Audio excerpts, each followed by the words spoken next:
اقول وباللہ التوفیق الحمد للہ الإلہ الأحد المعبود بالحق الصمد الذي شهد لنفسه بالتوحيد وجعله حقه على العبيد وأشهد أن لا إله إلا الله وحده لا شريك له في ملكه وأمره ولا ند له في عبادته وذكره الذي لا سمي له في أسمائه ولا مثل له في صفاته وأشهد أن محمدًا عبده ورسوله الذي أرسله الله بالهدى ودين الحق ليظهره على الدين كله أما بعد رب اشرح لي صدري ويسر لي أمري واحلل عقدة من لساني يفقه قولي اللهم انفعنا بما علمتنا وعلمنا ما ينفعنا وزدنا علما. الباب الثالث والستون. قال المصنف رحمه الله باب ما جاء في ذمة الله وذمة نبيه. یہ باب ہے اس بارے میں کہ جو اللہ کے عہد اور اس کے نبی کے عہد و پیما کے بارے میں آیا ہے. ذمہ کا لفظ یہاں پر عہد کے معنی میں ہے، اور آپ نے پچھلے ابواب سے اس کی کیا مناسبت ہے کہ اس سے پہلے آپ نے قسم کے بارے میں احکامات کو پڑھا. اب عہد و پیما کے بارے میں آپ لوگ پڑھنے جا رہے ہیں. یہ باب اور اس کے بعد والا باب دونوں اللہ کی قسم یا اللہ پر قسم اٹھانے یا اللہ کے عہد کے بارے میں یہ ابواب ہے. اور جیسا کہ آپ نے آج ہی درس کے اندر استاد محترم فضیلت الشیخ علامہ عبداللہ ناصر رحمانی صاحب حافظہ اللہ سے یہ سنا بھی کہ کچھ چیزیں ایسی ہیں جو توحید کی مکملات میں سے ہیں، توحید کو مکمل کرنے والی ہیں، اور کچھ چیزیں ایسی ہیں جو توحید کے نواقض ہیں، مطلب توحید کے بالکل اپوزٹ ہیں، اس کے متضاد ہیں، اس کے ضد میں سے ہیں. تو اب دیکھیں امام صاحب نے اپنی اس کتاب کے اندر نہ صرف وہ بات کرتے ہیں شرک اکبر کے بارے میں، شرک اصغر کے بارے میں، توحید کی اقسام کے بارے میں، بلکہ کبیرہ گناہوں کے بارے میں بھی اس میں بات ہوتی ہے. کیونکہ کبیرہ گناہ، اب دیکھیے، یہ اللہ کے ساتھ عہد کرنا، پھر اس عہد کو توڑ دینا، یہ یقیناً کبیرہ گناہوں میں سے ہے. اس کے اندر گویا کہ اللہ کی عظمت کی نفی بھی ہے. تو اس طرح یہ توحید کے متضاد ایک کام ہے کہ کوئی انسان اللہ کے ساتھ کوئی عہد کرتا ہے، یہ اللہ کے نبی کا عہد ہے، اور پھر وہ اس کے اندر کیا کرتا ہے جی، اس کو توڑ ڈالتا ہے پختہ عہد کرنے کے بعد. تو امام صاحب نے یہ عنوان قائم کیا باب ما جاء فی ذمۃ اللہ و ذمۃ نبیہ. اور مصنف رحمہ اللہ نے اس باب کے ضمن میں ایک آیت کریمہ اور ایک حدیث کو ذکر کیا ہے. آیت سورۃ النحل کی آیت کو ذکر کیا گیا اور ایک حدیث کو ذکر کیا گیا، اور اس باب سے یا ان دو دلائل سے انہوں نے کل 7 مسائل کو ثابت کیا ہے. اور مصنف رحمہ اللہ کا طریقہ کار آپ کے علم میں ہے کہ وہ آیات اور احادیث ذکر کرنے کے بعد ایک عنوان قائم کرتے ہیں وفیہ مسائل کے نام سے، اور بتاتے ہیں کہ اس آیت کریمہ یا اس حدیث سے کون کون سے مسائل نکل رہے ہیں، کون کون سے فوائد پتہ چل رہے ہیں ہمیں.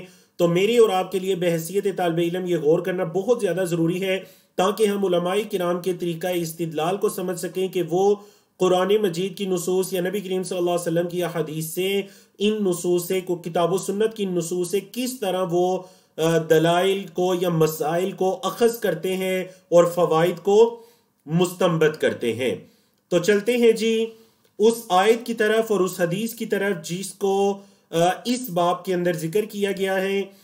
تو آیت ہے سورۃ النحل کی آیت نمبر 91 ہے 91، اور اسی طرح حدیث کو بھی ذکر کیا گیا ہے، حضرت بریدہ رضی اللہ تعالیٰ عنہ کی حدیث ہے. تو چلیے پہلے آیت کریمہ پڑھتے ہیں اور اس کے بعد ہم حدیث کی طرف آتے ہیں. وقولہ یعنی وقولہ تعالی، مطلب اللہ تعالیٰ کا یہ فرمان ہے. اللہ رب العزت نے کیا فرمایا؟ وَأَوْفُوا بِعَهْدِ اللَّهِ، اللہ کے عہد کو پورا کرو، اللہ کے عہد کو پورا کرو، اللہ کے ساتھ جو عہد و پیما کرو اس کو پورا کرو. اِذَا عَاهَدْتُمْ، جب تم عہد کرو. عَاهَدَ يُعَاهِدُ سے عَاهَدْتُمْ، جب تم عہد و پیما کرو تو اس کو پورا کرو. وَلَا تَنْقُضُوا الْأَيْمَانَ، ایمان یمین کی جمع ہے. وَلَا تَنْقُضُوا اور نہ توڑو الْأَيْمَانَ قسموں کو بعد توکیدها ان کے پختہ کر لینے کے بعد، ان کی توکید کے بعد قسموں کو مت توڑو، قسموں کو پختہ کر لینے کے بعد نہ توڑو۔ اور قسم کے بارے میں آپ تفصیل سے پڑھ چکے ہیں، اور قسم کے توڑنے کے اندر کیا قباحتیں ہیں، اور وہ توحید سے یعنی اس توحید کے اندر کمی کیسے واقع ہوتی ہے قسم کے توڑنے سے، یہ ہم نے اس سے پچھلے سیشن میں تفصیل کے ساتھ ہم نے پڑھا تھا الحمدللہ۔ تو امام صاحب کا طریقہ کار آپ کو پتہ ہی ہے کہ جب وہ کسی آیت کو کچھ ذکر کرنے کے بعد الآیہ لکھ دیتے ہیں تو مکمل مطلب یہ کہ یہ آیت مکمل ہے ہماری اس کتاب کے اندر، لیکن چونکہ اختصار کے ساتھ آیت کے کچھ حصے کو لکھ دیا گیا الآیہ، مطلب آگے پوری آیت کیسے ہے۔ اللہ رب العزت نے فرمایا کہ وَقَدْ جَعَلْتُمُ اللَّهَ عَلَيْكُمْ كَفِيلًا، اور تم نے اللہ کو گواہ بنا لیا ہے، تم نے اللہ کو اپنے اوپر، علیکم اپنے اوپر، کفیلہ کفیل بنا لیا ہے، گواہ بنا لیا ہے۔ اب تم نے اللہ کو ضامن بنا لیا، قسموں کو پختہ بھی کر لیا، اب ان کو مت توڑو، قسموں کو، عہد و پیما کو اب نہ توڑو۔ ان اللہ یعلم ما تفعلون، بے شک اللہ جانتا ہے جو تم کرتے ہو، اللہ تمہارے افعال کو، تمہارے اعمال کو جانتا ہے۔ تو بعض اوقات ایک انسان ہی کہہ سکتا ہے کہ اس نے قسم کھائی، چلو کوئی اس کو نہیں دیکھ رہا ہے یا کسی کو نہیں پتا، یا اس نے اللہ کے ساتھ عہد و پیما کیا اور کسی کو نہیں پتا۔ تو دیکھیں آیت کریمہ کے اندر، اور پہلے بھی کئی مرتبہ یہ موضوع گزرا کہ آیت کریمہ کے جو آخری الفاظ ہوتے ہیں ان الفاظ کا اس آیت کے موضوع کے ساتھ بڑا گہرا تعلق ہوتا ہے۔ تو دیکھیے اللہ رب العزت نے آخر پر کن الفاظ کے ساتھ تنبیہ کی کہ ان اللہ یعلم ما تفعلون، جو تم کرتے ہو اللہ اسے جانتا ہے، کوئی دوسرا انسان جانے یا نہ جانے اللہ جانتا ہے۔ جس کی توحید کو تم نے مکمل کرنا ہے اور یہ تم سے مطلوب و مقصود ہے، وہ اللہ اچھی طرح سے جانتا ہے۔ اور اسی طرح جو حدیث مبارکہ ذکر کی گئی حضرت بریدہ رضی اللہ تعالیٰ عنہ کی روایت کے ان رسول اللہ صلی اللہ علیہ وسلم کان اذا امر امیرا علی جیش او سریۃ، اللہ کے رسول صلی اللہ علیہ وسلم جب کسی کو امیر مقرر کرتے، اعلی جیشن کسی لشکر پر، او سریۃ یا کسی چھوٹے دستے پر۔ سریہ کا لفظ اصل میں جو 400 تک لوگوں کو جہاد کے لیے روانہ کیا جاتا ہے کم تعداد میں، ان کو سریہ کہا جاتا ہے، اور جو اس سے زیادہ کی تعداد ہوتی ہے وہ جیش کے زمرے میں آتی ہے۔ امام حربی کا یہ موقف ہے، اور اس کے علاوہ دیگر علماء کے دیگر مواقع بھی ہیں سریہ کی تعداد کے بارے میں۔ تو بہرحال ایک چھوٹا جو لشکر ہوتا ہے جسے آپ اردو میں ایک دستہ کہہ سکتے ہیں، اس کو سریہ کہا جائے گا، اور ایک جو بڑا لشکر ہوتا ہے اس کو عربی میں جیش کہتے ہیں۔ تو نبی کریم صلی اللہ علیہ وسلم جب کسی کو امیر مقرر کرتے، اوصاہ بتقوی اللہ، اسے اللہ سے ڈرنے کی، اللہ کے تقوی کو اختیار کرنے کی وصیت کرتے، نہ صرف امیر کو بلکہ وَمَن مَّعَهُ مِنَ الْمُسْلِمِينَ، اور جو کوئی بھی اس کے ساتھ مسلمانوں میں سے ہے، خیرن خیر کی آپ صلی اللہ علیہ وسلم انہیں وصیت کیا کرتے۔ تو دیکھیے یہ ہے وہ پیمانہ جس کے ساتھ امراء کو مقرر کیا جانا چاہیے۔ آج ہم نے اپنے پیمانے بدل لیے، یعنی تنظیموں کے اندر بھی، حتیٰ کہ ملک کو چلانے کے لیے بھی ہم نے اپنے پیمانے بدل لیے۔ ہم نے یہ کہا کہ جو جتنا تیز ہے یا جو جتنا پڑھا لکھا ہے، اس کے دین کو نہیں دیکھا، اس کے تقوی کو نہیں دیکھا، اس کی پرہیزگاری کو نہیں دیکھا، نہ ہی کسی مقرر کرنے والے نے اس کو اللہ کے ڈر کی، تقوی کی وصیت کی۔ تو نبی کریم صلی اللہ علیہ وسلم اس جیش کے یا اس سریہ کے جو امیر ہوتے تھے انہیں تقوی کی وصیت کیا کرتے تھے۔ اللہ اکبر۔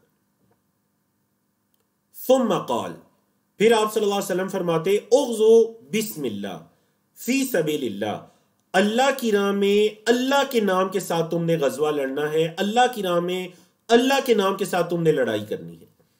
کس سے لڑنا ہے؟ قاتلوا من کفر باللہ، اس سے قتال کرنا ہے جو اللہ کا کفر کرے، جو اللہ کا انکار کرے، اللہ کا کفر کرے، تم نے اس کے ساتھ لڑنا ہے۔ اغزو ولا تغلو، غلہ یا غلو سے، اغزو لڑو، ولا تغلو لیکن غش نہ کرو، دھوکہ نہ دو، وَلَا تَغْدِرُوا اور دھوکہ نہ دو، خیانت نہ کرو، غلہ یغلو خیانت کے معنی میں آتا ہے، خیانت نہ کرو، وَلَا تَغْدِرُوا اور دھوکہ نہ دو، وَلَا تُمَثِّلُوا، تمثلوا کا مطلب کیا ہے کہ تم دشمن کے جو قتلہ ہیں، جو دشمن کے لوگ جو مقتولین ہیں، قتل ہو چکے ہیں، ان کے اعضاء کو نہ کاٹو. کیونکہ عرب کے اندر یہ ایک رواج عام تھا کہ جنگوں کے اندر دشمنوں کا مثلا کیا جاتا تھا. مطلب یہ کہ جب انہیں مار دیا جاتا تو صرف اس پر کفایت نہ کیا جاتا ان کی موت پر، بلکہ مارنے کے بعد ان کے ناک، ان کے کان وغیرہ یا ان کے دیگر اعضاء کو کاٹ دیا جاتا تھا. تو دین اسلام نے اس کام سے منع فرما دیا، فرمایا وَلَا تُمَثِّلُوا وَلَا تَقْتُلُوا وَلِيدًا، بچوں کو قتل نہیں کرنا، بچوں کو بھی قتل نہیں کرنا. اس حدیث کے اندر یہ آداب ہے. دیگر حدیث سے پتہ چلتا ہے خواتین کو قتل نہیں کرنا، ایسے بوڑھے جو لڑائی کے قابل نہیں ہیں ان کو قتل نہیں کرنا، جو پھلدار درخت وغیرہ ہیں ان کو نہیں کاٹنا. فرمایا وَإِذَا لَقِيتَ عَدُوَّكَ مِنَ الْمُشْرِكِينَ، اور جب آپ مشرکوں میں سے اپنے دشمنوں سے ملیں، ان کے ساتھ آپ کا آمنا سامنا ہو، تو نبی کریم صلی اللہ علیہ وسلم نے کیا نصیحت کی؟ فَدْعُهُمْ إِلَى ثَلَاثِ خِصَالٍ أَوْ خِلَالٍ، تو انہیں 3 چیزوں کی طرف بلانا ہے، 3 چیزوں کی طرف دعوت دینی ہے، 3 چیزوں کی دعوت دینی ہے. اور آگے چل کر حدیث میں انہی تینوں چیزوں کا بیان ہے کہ جب دشمن سے آمنا سامنا ہوگا تو ایک دم سے لڑائی کا آغاز نہیں کر دینا، بلکہ انہیں 3 چیزوں میں سے 3 چیزوں کی دعوت دینی ہے، وہ اس میں سے جس کو قبول کر لیں. فَأَيَّتُهُنَّ مَا أَجَابُوكَ فَاقْبَلْ مِنْهُمْ، اس میں سے وہ جس کو بھی قبول کرتے ہیں آپ بھی ان سے یہ قبول کر لیجئے، جس کو وہ اختیار کر لیتے ہیں آپ ان سے یہ قبول کر لیجئے. وَقُفْ عَنْهُمْ، اور پھر ان سے رک جائیے، ان کے ساتھ قتال نہ کیجئے. ثُمَّ ادْعُهُمْ إِلَى الْإِسْلَامِ، سب سے پہلی چیز ہے انہیں اسلام کی دعوت دیجئے. فَإِنْهُمْ أَجَابُوكَ، اگر وہ اس پر آپ کا جواب دیں، آپ کے اسلام کو قبول کر لیں، فَاقْبَلْ مِنْهُمْ، تو آپ بھی ان سے قبول کر لیں. ثُمَّ ادْعُهُمْ، پھر کیا کیجئے؟ پھر آپ انہیں بلائیے. کہاں؟ إِلَى التَّحَوُّلِ مِنْ دَارِهِمْ إِلَى دَارِ الْمُهَاجِرِينَ، ان کے ان گھروں سے جس جگہ پر وہ آباد ہیں وہاں سے انہیں دار المہاجرین کی طرف بلائیے، وہاں ہجرت کرنے کی ترغیب دلائیے کہ ان علاقوں کو چھوڑ کر اگر آپ نے اسلام قبول کیا تو پھر وہاں پر منتقل ہو.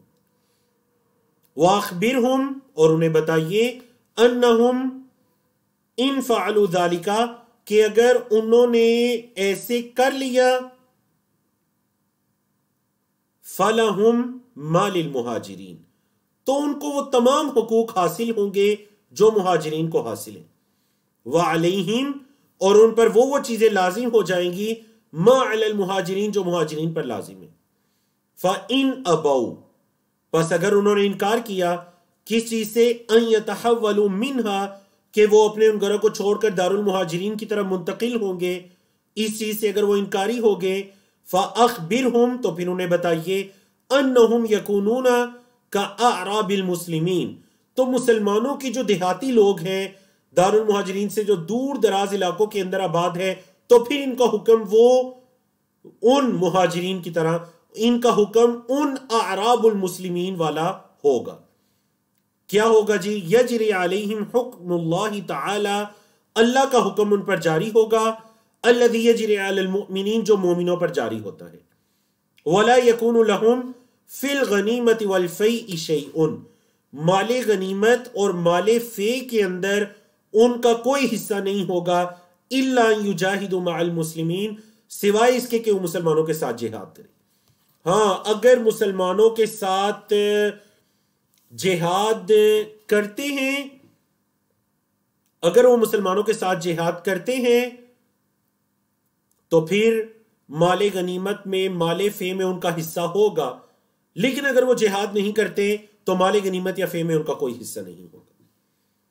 فَإِنْهُمْ أَبَوْا، اگر وہ اس چیز سے انکار کر دیں، مطلب اسلام کو قبول کرنے سے انکار کر دیں، تو پھر دوسرا جو چیز آپ نے، مطلب جو شروع کے اندر جن 3 خصال کا ذکر آیا 3 چیزیں سامنے رکھنی ہے، تو پھر دوسری چیز ہے جی وہ ہے کہ فَاسْأَلْهُمُ الْجِزْيَةَ، پھر آپ نے ان سے جزیے کا سوال کرنا ہے۔ جزیہ کیا ہے؟ جزیہ اس وصولی کو کہتے ہیں جو کہ وہ غیر مسلم جو مسلمانوں کی ماتحتی میں رہتے ہیں، وہ غیر مسلم جو مسلمانوں کی ماتحتی میں رہتے ہیں اور وہ مسلمانوں کو جزیہ ادا کرتے ہیں، اسلام قبول نہیں کرتے، اپنے دین پر کفر پر باقی رہتے ہیں، مسلمانوں کی ماتحتی میں ہو جاتے ہیں اور ہر مہینے یا سالانہ وہ مسلمانوں کو جزیہ ادا کرتے ہیں، تو پھر آپ ان سے جزیے کا سوال کیجیے۔ فَإِنْهُمْ أَجَابُوكَ، اگر وہ آپ کی یہ بات مان لیں، فَقْبَلْ مِنْهُمْ، تو ان سے قبول کر لیجئے، وَكُفَّ عَنْهُمْ، اور ان سے رک جائیے، پھر بھی آپ ان سے قتال لڑائی نہ کیجیے۔ فَإِنْهُمْ أَبَوْا، اگر وہ اس چیز سے انکاری ہیں، نہ اسلام قبول کرتے ہیں، دوسری آپشن ان کے سامنے رکھی جزیہ دینے والی، جزیہ بھی نہیں دیتے، تو پھر فَاسْتَعِنْ بِاللَّهِ وَقَاتِلْهُمْ، پھر آخری چیز ہے وہ یہ ہے کہ اللہ سے اس کی مدد کو طلب کیجئے اور ان کے ساتھ جنگ شروع کیجئے۔ وَقَاتِلْهُمْ، یہ نبی کریم صلی اللہ علیہ وسلم نے آداب بتلا دیے کہ جب مسلمانوں کا لشکر کفار کے آمنے سامنے ہوتا ہے تو لڑائی سے پہلے یہ تینوں چیزیں، اسلام کی دعوت قبول نہ کریں تو جزیے کے بارے میں، اور اگر اس کو بھی قبول نہ کریں جزیہ دے کر مسلمانوں کی ماتحتی میں رہے، اور اگر اس کو بھی قبول نہ کریں تو پھر تلوار ان کے درمیان فیصلہ کرے گی،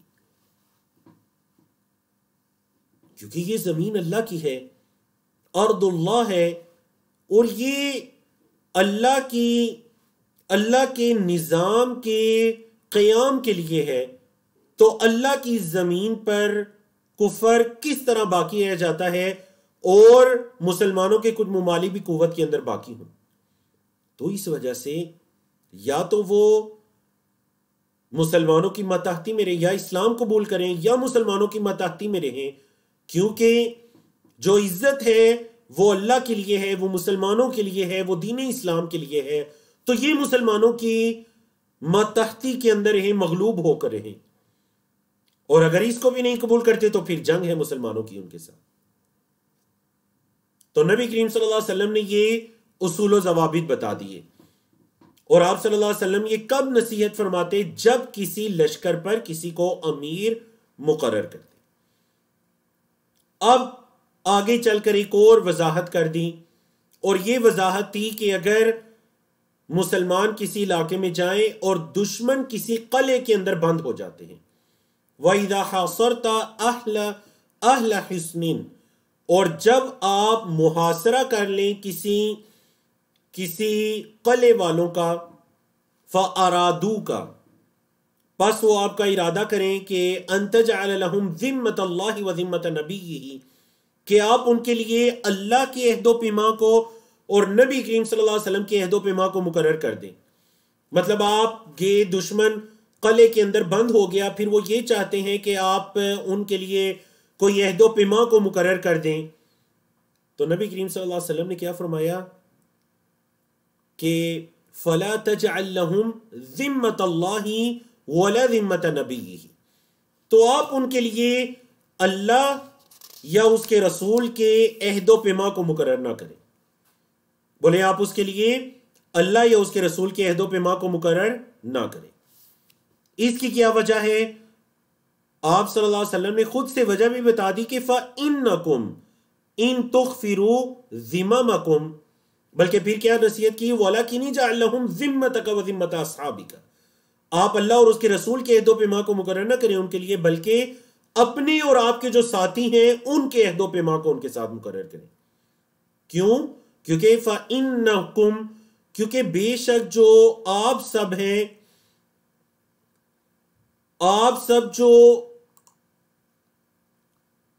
ان تغفروا ذممکم، اگر تم سب اپنے عہد و پیما کو توڑو، وذمت اصحابکم، اور اپنے ساتھیوں کے عہد و پیما کو توڑو، اہونو، یہ بات زیادہ آسان ہے، مطلب اس بات کے اندر اتنی شدت نہیں ہے کہ تم اپنے عہد و پیما کو توڑ دو، کس چیز کے مقابلے میں زیادہ آسان ہے؟ من ان تغفروا ذمت اللہ و ذمت نبی، اس چیز سے کہ تم اللہ اور اس کے رسول کے عہد و پیمان کو توڑ دو. کیونکہ اللہ اور اس کے رسول کے عہد و پیمان کو توڑنا یہ بڑا عظیم کام ہے. تو تم آپس میں جو عہد و پیمان مقرر کرو اس کو توڑ دو. یہ چیز زیادہ آسان ہے یا اس قابل ہے اس چیز سے کہ تم اللہ اور اس کے رسول کے عہد و پیمان کو توڑ دو.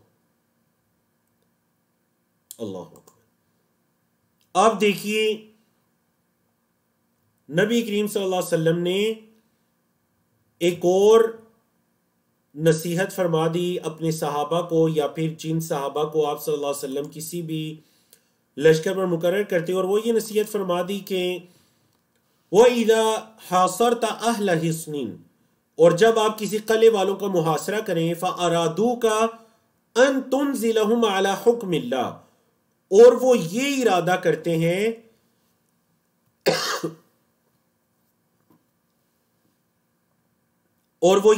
کرتے ہیں تنزلہم علی حکم اللہ، کہ آپ انہیں اللہ کے حکم پر آپ انہیں اللہ کے حکم پر لے کر آئیں. اگر وہ یہ ارادہ کرتے ہیں کہ آپ ان کے درمیان، مطلب اللہ کے حکم سے مراد مطلب آپ انہیں اللہ کے فیصلے کی طرف لے کر آئیں. فلا تنزلہم علی حکم اللہ، تو آپ انہیں اللہ کے فیصلے کی طرف نہ لے کر آئیں. مطلب اگر وہ یہ کہتے ہیں کہ ہم پر اللہ کے حکم کو نافذ کر دو، تو آپ ان پر اللہ کے حکم کو نافذ نہ کیجئے. اور اس کی وجہ بھی آپ صلی اللہ علیہ وسلم نے خود سے بیان فرما دی. اور وہ کیا وجہ بیان فرما دی جی وہ وجہ یہ بیان فرما دی کہ وَلَكِنْ أَنزِلْهُمْ عَلَى حُكْمِكَ، آپ انہیں اپنے فیصلے کی طرف لے کر آئیے. اللہ کے فیصلے کو ان کے درمیان نافذ کرنے کی طرف نہ لائیے، بلکہ آپ کیا کیجئے، آپ اپنی ذمہ داری پر انہیں اس قلعے سے باہر لائیے. کیوں؟ فَإِنَّكَ لَا تَدْرِي، کیونکہ آپ کو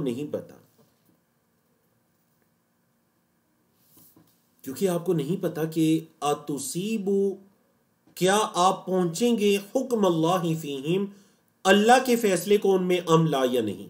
کیونکہ آپ کو یہ نہیں پتا کہ آپ ان کے بارے میں اللہ کے فیصلے کو پہنچیں گے یا نہیں. آپ ان کے بارے میں اللہ کے فیصلے کو پہنچیں گے نہیں، آپ کو اس چیز کا ادراک نہیں ہے. تو بہرحال جی یہ تفصیلی حدیث امام صاحب اس باب کے ضمن میں لے کر آئے ہیں. ذمت اللہ و ذمت نبی، اس کے ضمن کے اندر تو لانے کا مقصد یہی ہے کہ اس کے اندر اللہ اور اس کے رسول کے ذمے کا تذکرہ ہے. تو اس وجہ سے اس جو آپ کہہ لیجئے اس تفصیلی حدیث کو یہاں پر آنے کا، اس کے اندر یہ جو الفاظ ہے نا ذمت اللہ ذمت نبی، یہ بڑا شدید معاملہ ہے کہ کوئی بندہ اللہ کے ساتھ عہد و پیمان کرے، اللہ کے عہد و پیمان کو پھر وہ توڑ دے، جس طرح کی آیت کریمہ کے اندر سورۃ النحل کی آیت نمبر 91 اور صحیح مسلم کی اس حدیث کے اندر آپ نے پڑھا. اب ہم آتے ہیں کہ امام صاحب رحمہ اللہ نے ان دونوں دلائل سے کن مسائل کو اخذ کیا ہے. تو سب سے پہلا مسئلہ جو ثابت کیا، الاولا الفرق بین ذمت اللہ و ذمت نبیہ و ذمت المسلمین، کہ یہ جو تینوں قسم کے عہد و پیمان ہیں، اللہ کا عہد و پیمان، اللہ کے رسول کا عہد و پیمان اور مسلمانوں کا عہد و پیمان، ان تینوں کے درمیان فرق ہے. اور فرق آپ نے جانا کہ جو عام مسلمانوں کا ذمہ ہے وہ اللہ یا اس کے رسول کے ذمہ یا ان کے عہد و پیمان کی طرح نہیں ہے. الثانیہ، دوسرا مسئلہ، الارشاد الی اقل الامرین خطرا، جب دو معاملات ہیں دونوں کے اندر خطرہ ہے تو اس کی طرف لایا جائے جس میں کم خطرہ ہے. تو آپ دیکھ لیجئے یہاں پر نبی کریم صلی اللہ علیہ وسلم نے انہیں کیا کہا کہ اب وہ اللہ اور اس کے رسول کے عہد و پیمان کو بھی توڑ سکتے ہیں، تمہارے عہد و پیمان کو بھی توڑ سکتے ہیں، تو بہتر یہ ہے کہ تم اپنا عہد و پیمان ان سے مقرر کرو، اللہ اور اس کے رسول کے عہد و پیمان کو نہ لو، کیونکہ یہ چیز معمولی ہے اس کے مقابلے میں جو اللہ اور اس کے رسول کے عہد و پیمان کو توڑنا. اور الثالثہ، تیسرا مسئلہ، اغزو بسم اللہ فی سبیل اللہ، اللہ کی راہ میں اللہ کے نام کے ساتھ لڑائی کرو. کتنی پیاری آپ صلی اللہ علیہ وسلم نے انہیں نصیحت فرما دی. اور رابعہ، چوتھا مسئلہ، قاتلوا من کفر باللہ، جو اللہ کا کفر کرے تم اس سے قتال کرو، تم اس سے جنگ کرو. اور الخامسہ، پانچواں مسئلہ، استعین باللہ وقاتلہم، اگر وہ اسلام کی دعوت کو بھی قبول نہیں کرتے، جزیے کو بھی قبول نہیں کرتے، تو پھر آپ اللہ سے اس کی مدد مانگیے اور ان سے قتال کیجیے۔ اور السادسہ، چھٹا مسئلہ، الفرق بین حکم اللہ و حکم العلماء، عام جو علماء کرام ہیں ان کے حکم یا ان کے فیصلے کے درمیان اور اللہ کے فیصلے کے درمیان فرق ہے۔ اللہ کے فیصلے کے درمیان، اللہ کے حکم کے نفاذ کے درمیان، یا پھر کسی عام بندے کا جو فیصلہ ہے اس کے درمیان، یا عام بندے کی ذمہ داری ہے اس کے درمیان فرق ہے، جیسا کہ آپ نے حدیث میں پڑھا۔ اور السابعہ، ساتواں مسئلہ، فی کون صحابی یحکم عند الحاجۃ بحکم لا یدری یوافق حکم اللہ ام لا، صحابی بھی بعض اوقات ضرورت کے تحت ایسا فیصلہ کر سکتا ہے کہ اس کو نہیں پتا کہ یہ فیصلہ اللہ کے فیصلے کے موافق آئے گا یا نہیں، جیسا کہ اللہ کے رسول صلی اللہ علیہ وسلم نے اس حدیث مبارکہ کے بالکل آخر کے اندر ارشاد فرما دیا کہ فَإِنَّكَ لَا تَدْرِي، آپ کو نہیں پتا۔ آپ صلی اللہ علیہ وسلم اس لشکر کے امیر سے کیا کہتے ہیں؟ آپ کو نہیں پتا کہ کیا آپ اللہ کے فیصلے کے موافق ہوں گے بھی یا نہیں۔ اللہ اکبر۔ تو الحمدللہ جی، اللہ کی توفیق سے ہم نے آج کے پہلے باب کو مکمل کیا، تو چلیے آج کے دوسرے اور آخری باب کی طرف چلتے ہیں، اور یہ ہے باب نمبر 64، اور اس کے بعد ہماری کتاب کے اندر 3 ابواب رہ جائیں گے، 65، 66 اور 67 آنے والے سیشن کے اندر جن کو مکمل کیا جائے گا۔ یہ باب بہت زیادہ ضروری ہے، ہمارے معاشرے کے اعتبار سے بہت زیادہ ضروری ہے، جس باب کا عنوان ہے باب ما جاء فی الاقسام علی اللہ۔ یہ باب ہے اس بارے میں کہ جو اللہ پر قسم اٹھانا۔ اللہ پر قسم اٹھانے کا کیا مطلب ہے؟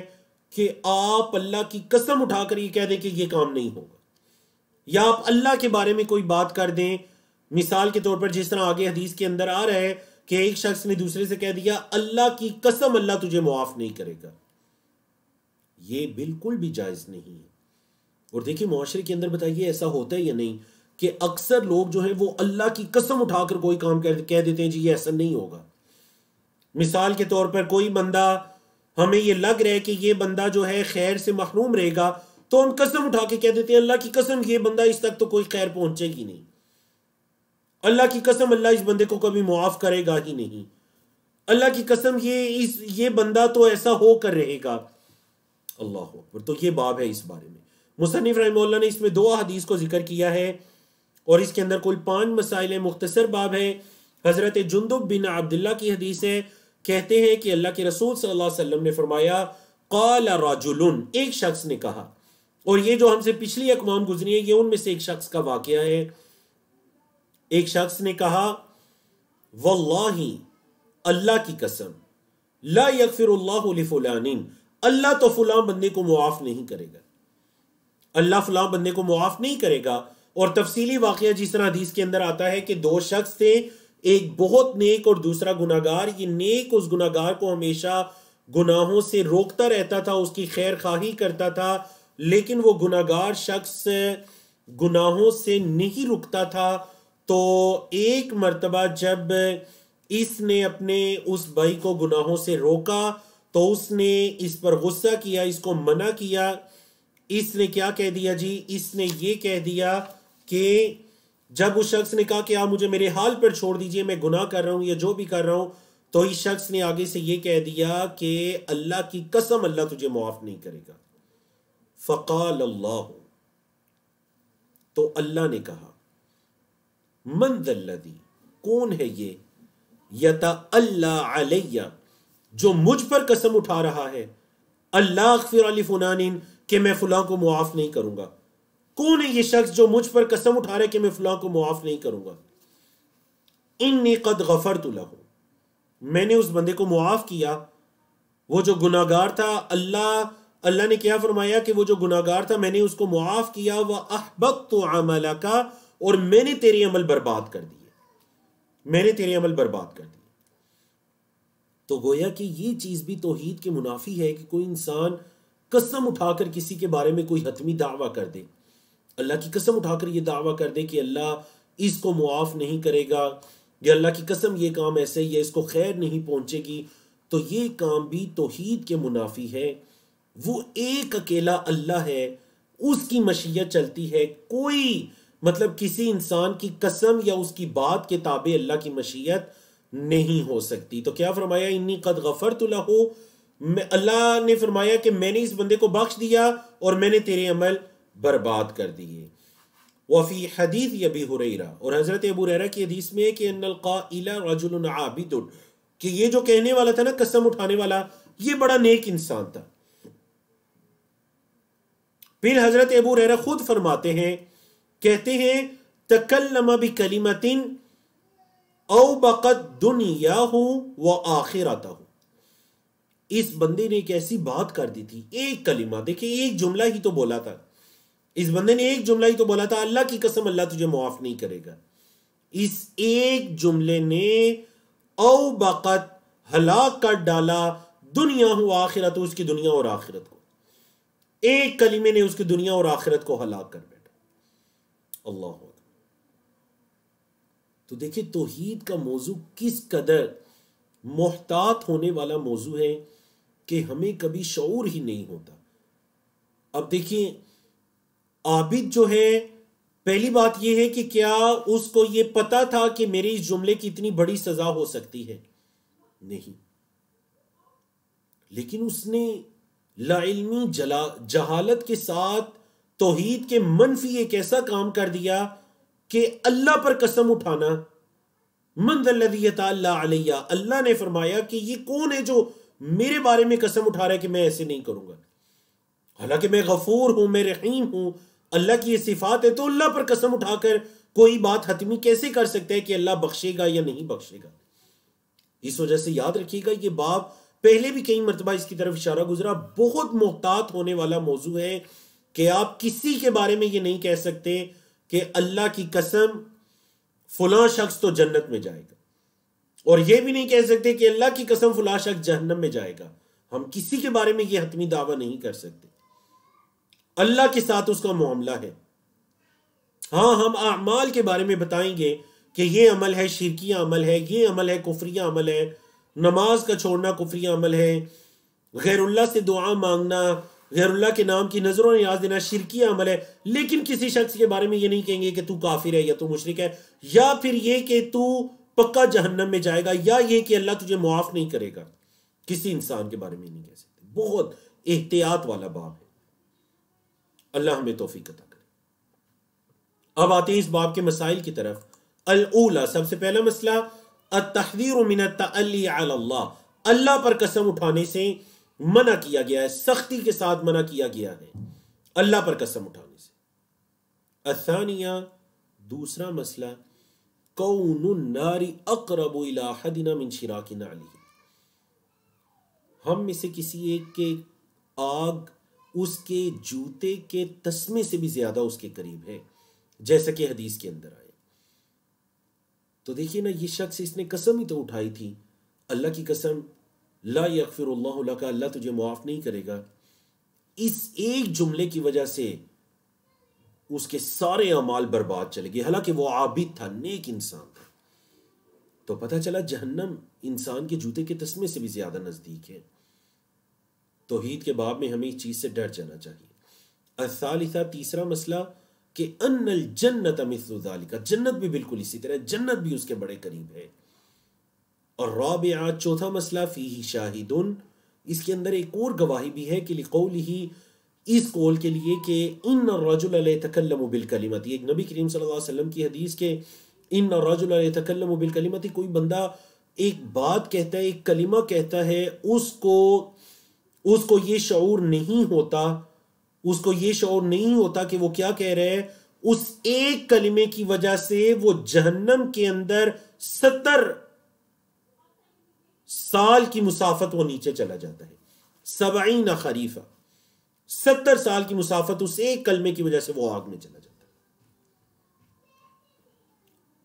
اور الخامسہ، پانچواں مسئلہ، اور وہ مسئلہ کیا ہے جی، کہ ان الرجل، کوئی آدمی قد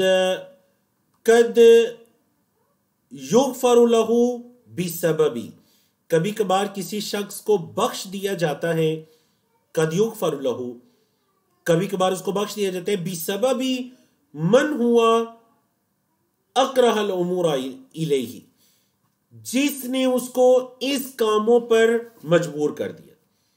مطلب بعض اوقات انسان کی مغفرت کسی ایسے سبب سے ہو جاتی ہے جو اس کے نزدیک ناپسندیدہ ہوتا ہے، جس کو وہ پسند نہیں کرتا، لیکن اس کے سبب اس کی مغفرت ہو جاتی ہے. جیسا کہ ہم نے دیکھا اس حدیث کے اندر کہ وہ بندہ جو گناہگار تھا، کسی دوسرے کی بات کہنے کی وجہ سے اس شخص کی مغفرت ہو گئی. تو الحمدللہ جی، اللہ رب العزت کی توفیق سے ہم نے آج اپنی کتاب کے 26ویں سیشن میں 64 ابواب کو مکمل کیا. صرف آپ کو شوق اور رغبت دلانے کے لیے میں آنے والے ابواب آپ کو دکھانا چاہوں گا. جو ہمارا 65 نمبر کا باب ہوگا، جو اگلے جمعہ کو ہم پڑھیں گے، وہ یہ ہے کہ لا یستشفع باللہ علی خلقہ، کہ اللہ رب العزت کو اس کی مخلوق کے ہاں سفارشی مقرر نہیں کیا جا سکتا. اور اس بارے میں ہم تفصیلی باب پڑھیں گے. اور جو 66 نمبر کا باب ہوگا وہ یہ کہ نبی کریم صلی اللہ علیہ وسلم نے توحید کی حفاظت کیسے کی. یہ جو توحید کی 4 دیواری تھی، آپ صلی اللہ علیہ وسلم نے اس کی حفاظت کیسی کی اور شرک کے ہر دروازے کو بند کیا. ہم انشاءاللہ 66 نمبر کا باب پڑھیں گے. اور اس کے بعد ہمارا آخری باب ہوگا، اور اس باب کا عنوان یہ ہوگا کہ وَمَا قَدَرُ اللَّهَ حَقَّ قَدْرِهِ وَالْأَرْضُ جَمِيعًا قَبْضَتُهُ يَوْمَ الْقِيَامَةِ. انشاءاللہ ہم اس باب کو اللہ کی توفیق سے پڑھیں گے. تو اور یہ بہت ہی اہم ترین، خاص کر جو آخری 2 باب ہیں کہ آپ صلی اللہ علیہ وسلم نے توحید کی 4 دیواری کی حفاظت کیسے کی، اور اسی طرح کہ اللہ کے بندوں نے اللہ کی قدر نہیں کی جیسا کہ اس کی قدر کرنے کا حق تھا. ہم ان ابواب کو پڑھیں گے. تو بڑے ہی یہ دونوں جو آخری ابواب ہیں اہم ترین ابواب ہیں. آپ کہہ سکتے ہیں کہ ان 2 ابواب کے اندر آپ کی اس پوری کتاب کا ایک خلاصہ اور سمری ہے. تو آنے والے جمعے کو انشاءاللہ ہمارا جو ٹائم مقرر ہے کلاس کا، اسی پر ہم کلاس کا آغاز کریں گے. اقول قولی ھذا استغفر اللہ لی ولکم ولسائر المسلمین من کل ذنب وصلی اللہ تعالی علی نبینا محمد وعلی آلہ وصحبہ اجمعین.